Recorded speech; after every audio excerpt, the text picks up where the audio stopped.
Lubhang peligroso ang nakunang video ng mga batang nakikipagsabayan sa mga umaandar na sasakyan sa Sampaloc sa Maynila.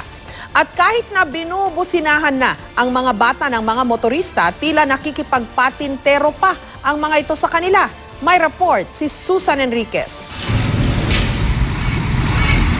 Dire-diretso ang takbo at nakikipagsabayan pa sa mga sasakyan ang ilang batang ito sa Maceda Street sa Sampaloc, Maynila. Di alintana ang peligro kahit halos kadikit na ng mga bata ang mga dumadaang sasakyan.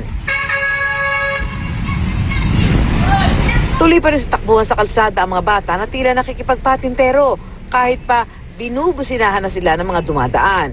Ayon kay Barangay Chairman Rolando Ablaya ng Barangay 523, matagal na nilang problema ang gawain ng mga batang ito. Dito, madalas pag inabutan namin sila at nasita namin, tumatakbo na.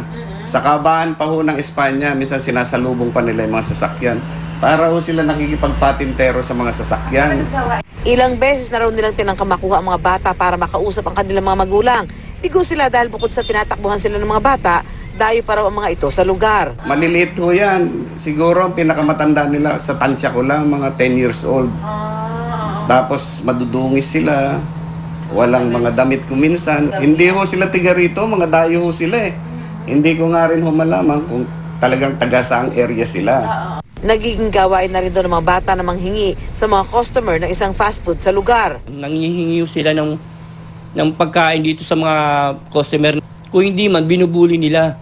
Kaya para mapigil ang mga delikadong gawain ng mga bata, naglagay ng outpost ang barangay para mabilis silang masaway sakaling bumalik sa lugar. Susan Enriquez, GMA News.